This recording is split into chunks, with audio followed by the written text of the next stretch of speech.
नमस्कार साथियों, स्वागत है आपका हमारे YouTube चैनल में। आप छत्तीसगढ़ की किस जगह से हमारे समाचार सुन रहे हैं, कृपया कमेंट बॉक्स में लिखकर हमें जरूर बताएं। साथ ही हमारे चैनल को सब्सक्राइब करना ना भूलें। रायपुर से प्रस्तुत है छत्तीसगढ़ के प्रादेशिक समाचार। समाचारों के साथ में रजनी शुक्ला। पहले मुख्य समाचार। मुख्यमंत्री ने नई दिल्ली में रेल मंत्री से मुलाकात कर राज्य की 4 प्रमुख रेल परियोजनाओं को जल्द शुरू करने का आग्रह किया। छत्तीसगढ़ को दीनदयाल अंत्योदय योजना राष्ट्रीय शहरी आजीविका मिशन में उत्कृष्ट कार्यों के लिए आज नई दिल्ली में 5 राष्ट्रीय पुरस्कारों से नवाजा जाएगा।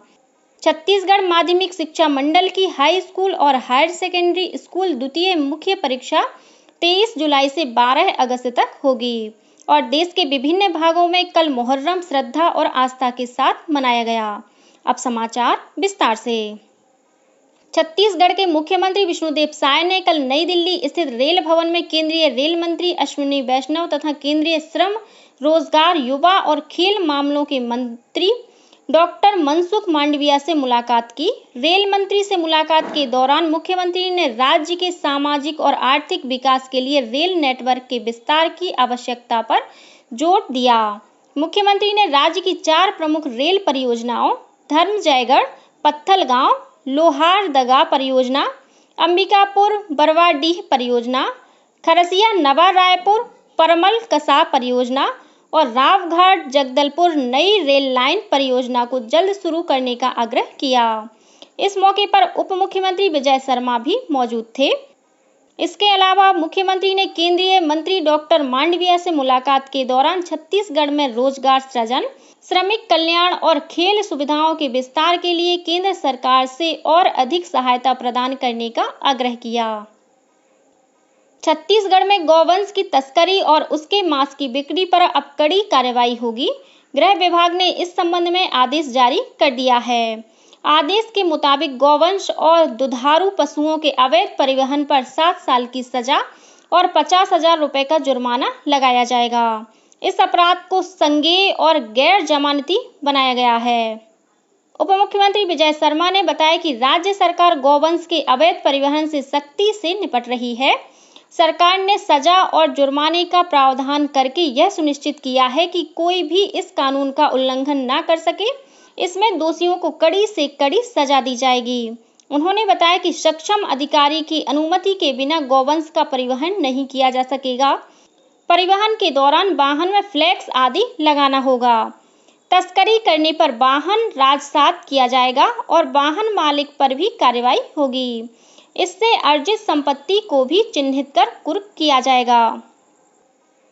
छत्तीसगढ़ को दीनदयाल अंत्योदय योजना राष्ट्रीय शहरी आजीविका मिशन में उत्कृष्ट कार्यों के लिए आज 18 जुलाई को नई दिल्ली में 5 राष्ट्रीय पुरस्कारों से नवाजा जाएगा। केंद्रीय आवासन और शहरी कार्य मंत्री मनोहर लाल खट्टर और केंद्रीय राज्य मंत्री तोखन साहू ये पुरस्कार प्रदान करेंगे।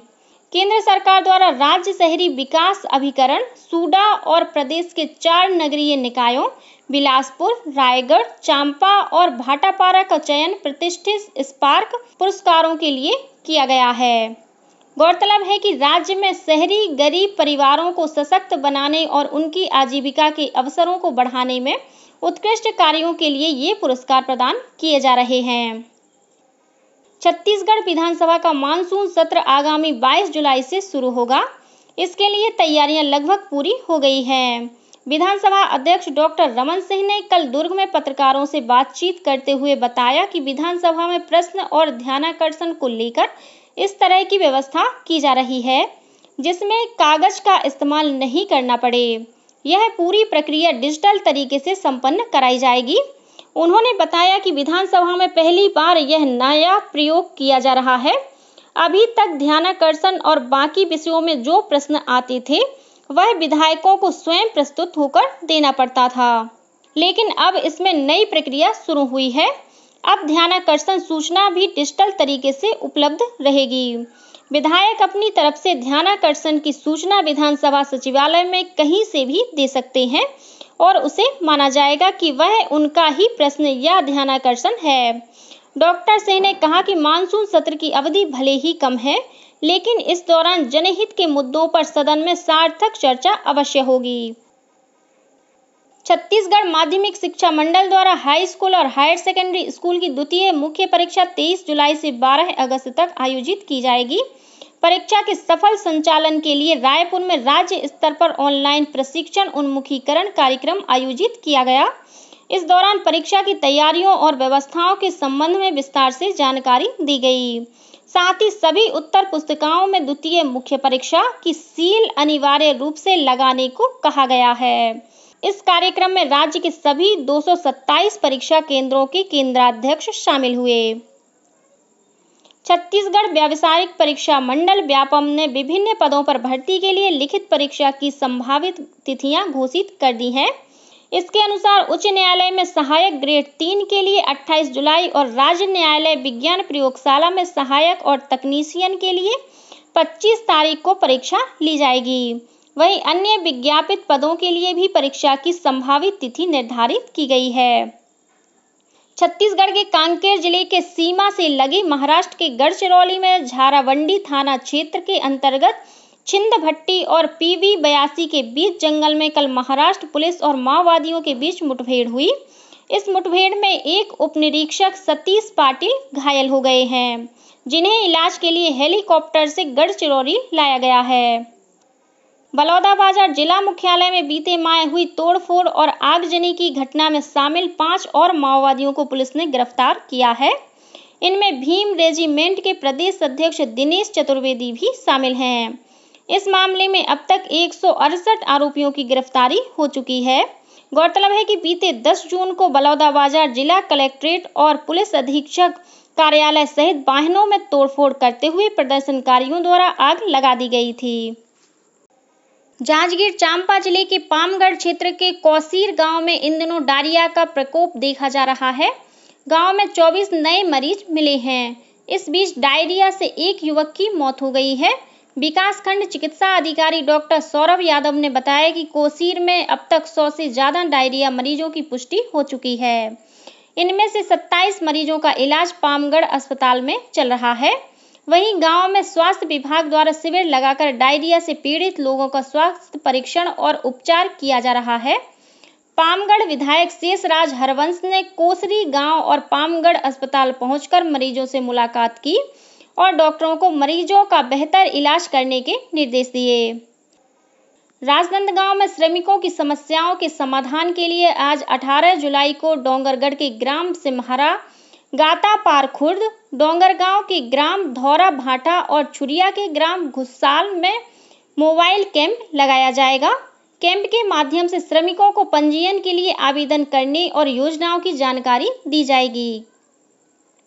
नीति आयोग द्वारा संपूर्णता अभियान के तहत प्रदेश के आकांक्षी जिलों और आकांक्षी विकासखंडों में विभिन्न कार्यक्रम आयोजित किए जा रहे हैं। इसी कड़ी में कोंडागांव जिले के माकड़ी विकासखंड के बीजापुर, धारली, कुर्लू, बहार, हुक्का, बेड़ा पाथरी, छतौड़ी और बागबेड़ा गांव में संपूर्णता अभियान उत्सव का आयोजन किया गया।